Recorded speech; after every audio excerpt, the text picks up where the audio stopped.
Today's video we're going to be playing as the great nation of the Aztecs. I was going to give away another DLC as I did in my last video. However, I feel like it would be incorrect of me to give Paradox more money with the current state of Leviathan. We are playing Leviathan in this video, but you'll see near the end of the video why I think this DLC was poorly made, rushed, and has a lot of problems. And for that reason, I will not be doing any more giveaways for Leviathan until Paradox fixes these problems, and I will not be doing any more single player campaigns on Leviathan until these problems are fixed. With that being said, let's get right into it.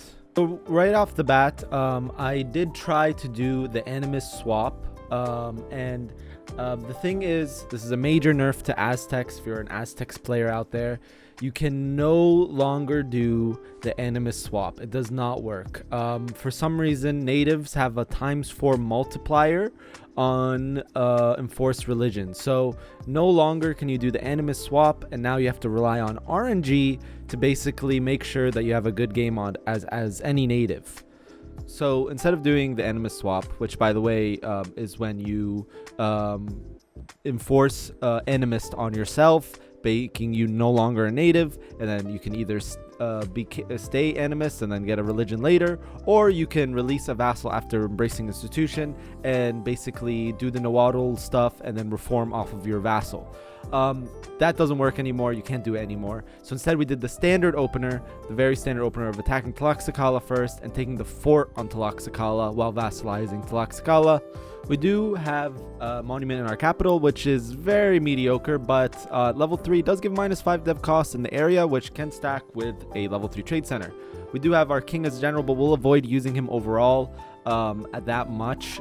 It's like probably like for best used for like emergencies, because he is a good general. It's just like we don't want him to die because we might get stuck with our bad consort or our bad heir. There is now a mission tree for the Aztecs. However, don't get your hopes up. It's basically a reskinned vanilla mission tree with added a couple things added, such as the right branch as well as the +1 perma colonist that you can get. But overall, it's pretty like a C tier mission tree. And right after the first war, you got 3 vassals. You shouldn't really worry about AE in this area, and you need to be very fast. With every reform, you want to be taking more land. Before the first reform, I did take 1 province from Atomi. I took 1 province from Tlaxcala, but both provinces, the fort in Tlaxcala helps us a lot, and also taking the 1 province from Atomi gives us a border with the 2 natives as well as the 1 Mayan tribe to the northeast. Immediately we can take our first reform, and we're going to take the discipline.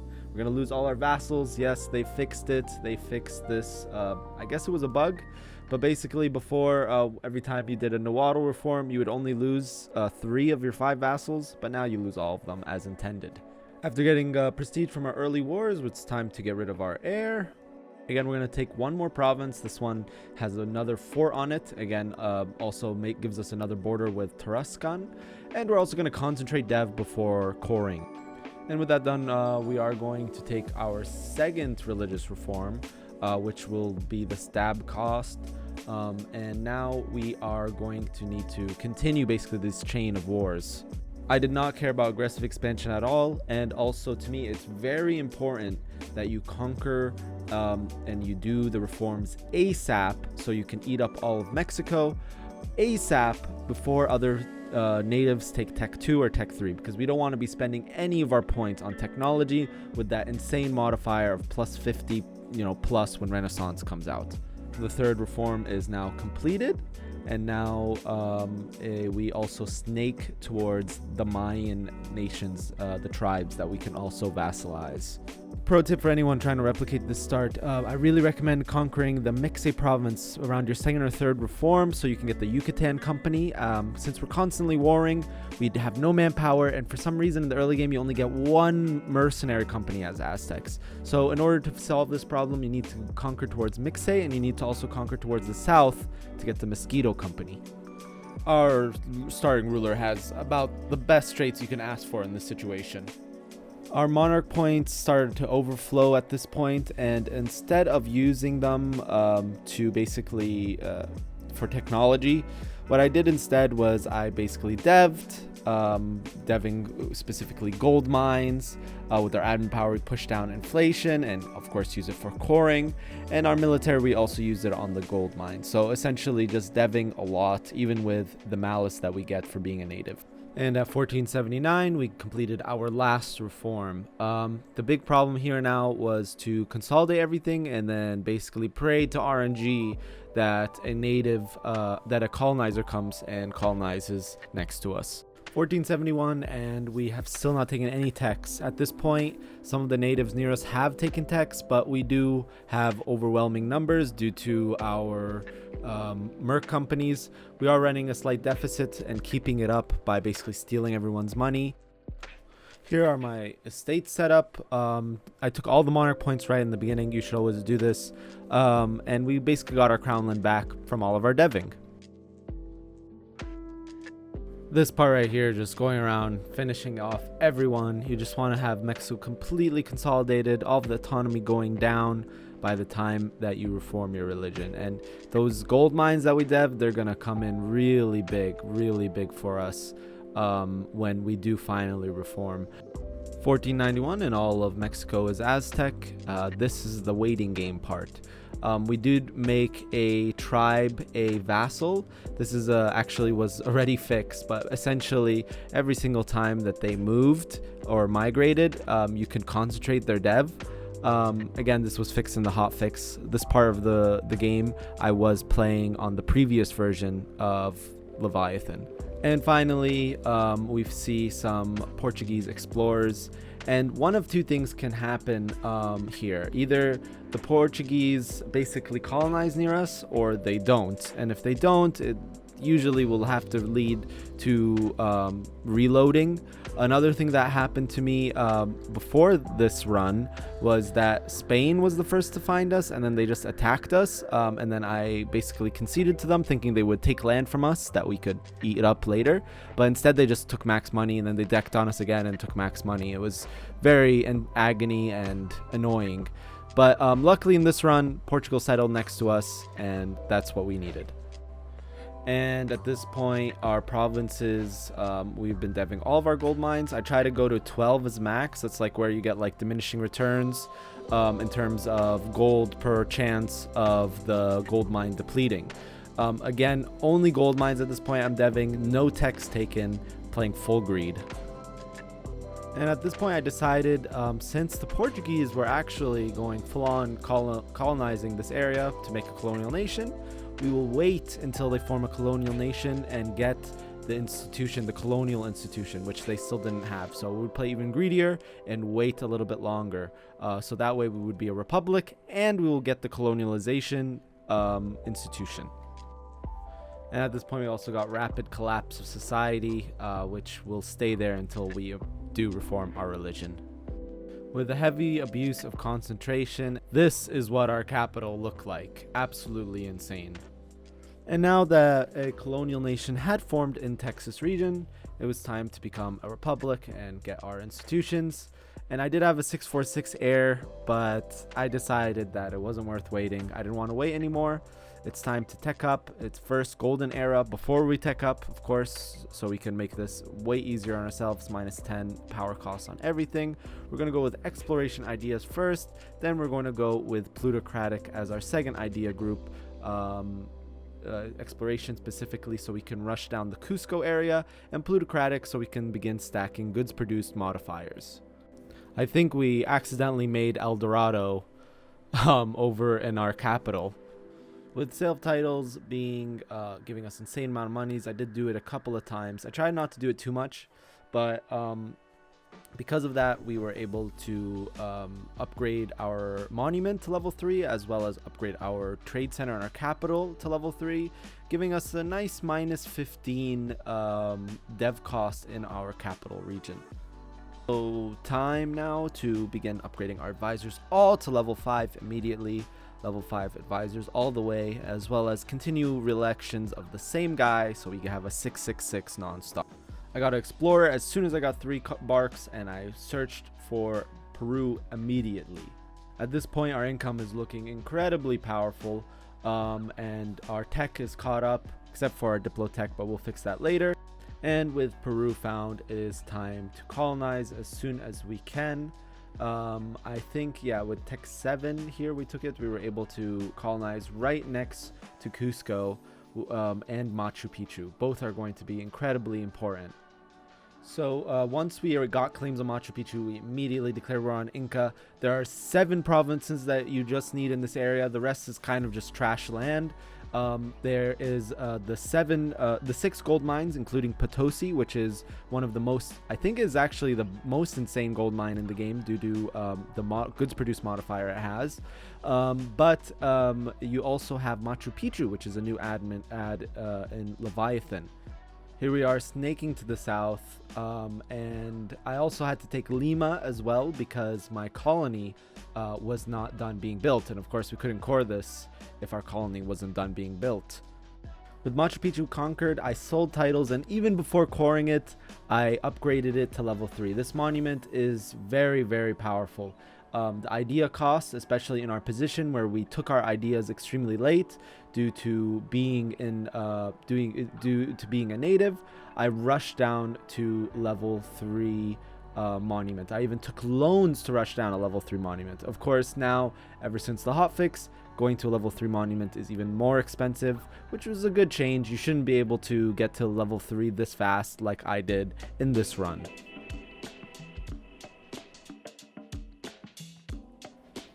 I rushed down Tech 10 here, which I wanted to take quantity ideas here, but we were still finishing our plutocratic ideas. So instead, just as a filler idea slot, I took humanist. I didn't put anything in it. The reason why we do this is because we're trying to fire an idea cost reduction event that can be fired when you take humanist ideas. And instead of consolidating the Americas, I decided it was time to head east, go back to the old world. We did have the #1 income at this point, so I felt it was fitting to use it conquering like not trash land. While we were doing this, we were getting the Potosi gold mine. Again, this province is so juicy. There's a +3 goods produced modifier on this province, which translates into a lot of money. You don't even need to dev it that much because it's a flat bonus. We had 666 after 666.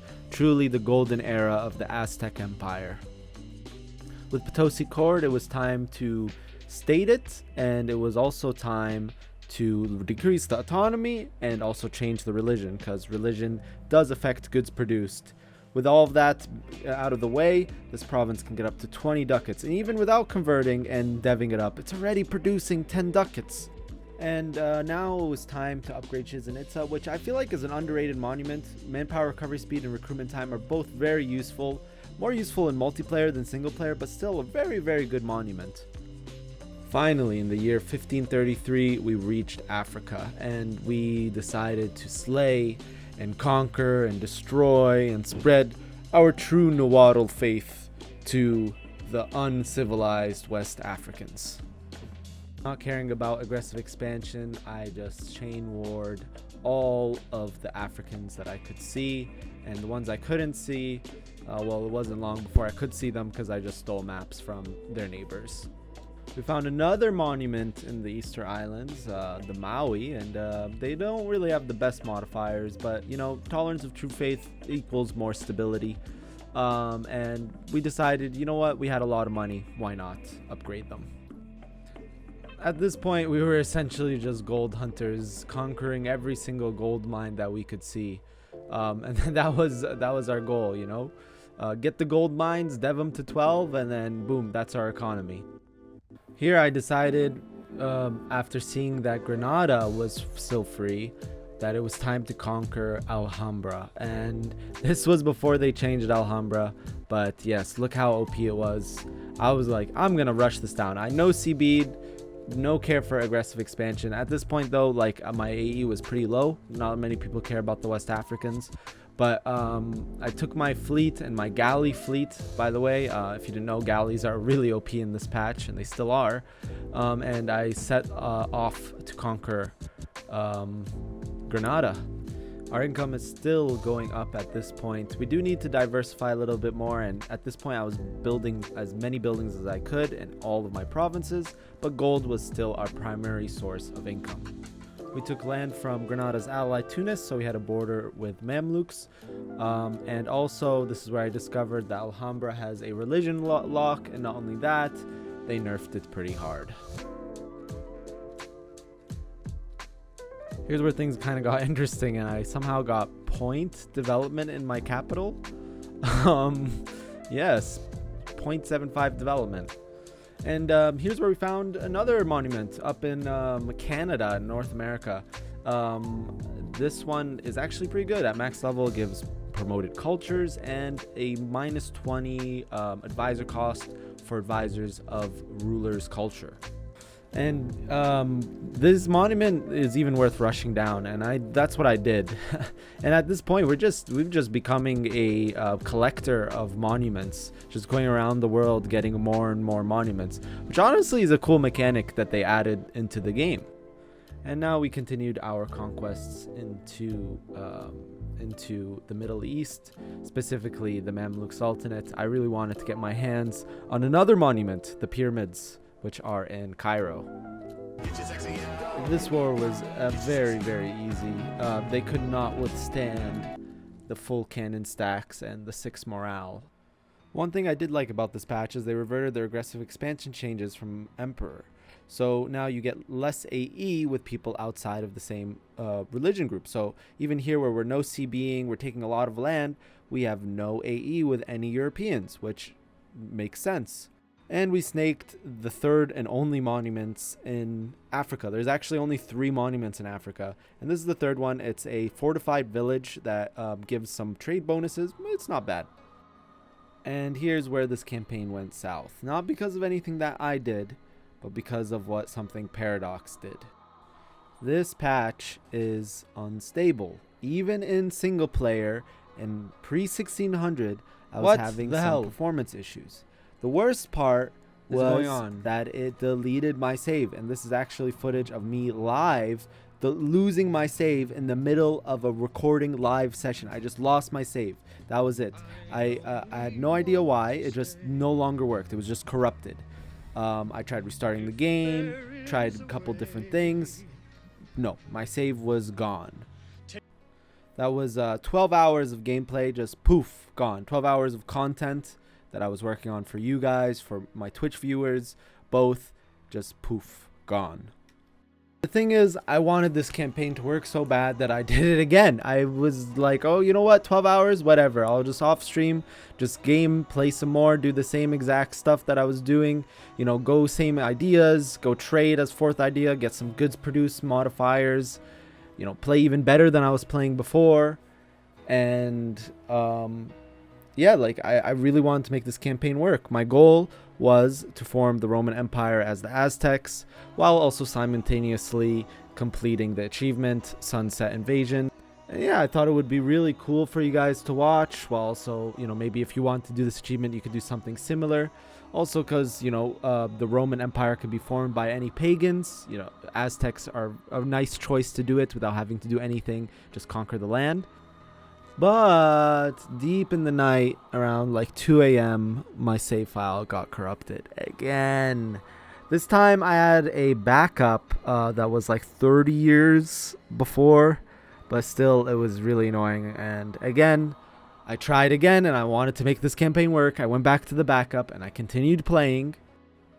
And this time I thought we were home free. I got to a longer year, no corruption of the save file. You know, things were looking good. I had the pyramids, I was upgrading them. I was at war with the Mamluks and Castile at the same time, conquering even more land and going into Europe now in the early 1600. At this point, I was going overextended, like I was at 150 overextension constantly, And I was also switching to a monarchy by electing the same guy over and over again, getting Republican tradition really, really low so I could get more absolutism, so I could stack absolutism and conquer even faster. And at this point, I was thinking to myself, hey man, this could really turn into a world conquest if I wanted to do it. But you wouldn't believe what happened. You wouldn't believe what happened next. My save file was corrupted for the 3rd time. And not only that, my backup was also corrupted. I don't know how that even happens, but both save files were corrupted. The last backup I had was from like 100 years prior, and I just lost hope in this campaign. I didn't want to play it anymore, and I didn't want to touch this game anymore. That's how I felt after losing 20 hours that basically just went poof, gone. And that brings us to the point that I was making in the start of the video. The broken things, you know, they don't bother me. You know, the +1 cav fire, the administrative efficiency. As a matter of fact, I thought the features that they're introducing in the game were very cool. The monuments, the concentration of development, all of these things that even though they're OP, they were still pretty cool. The thing that bothered me at the end of the day was this instability. This game was basically playing like an alpha build of the game. We're basically 8 years into development of the game, and after a release of a patch or a DLC, the game you have save files corrupting. I have the game lagging on me on speed 3, speed 4, post 1550. The game is completely unplayable in multiplayer. You can't get more than 5 people, and even with 5 people, you have mass desyncs after the first 50 years of the game. I am not trying to point any fingers. I'm not trying to say, like, go do something about it. All I'm gonna say is that I did not like the release of this patch, and I will not be playing this DLC or patch or giving away any DLCs until these problems are fixed. Until next time, guys, I'll see ya. Bye-bye.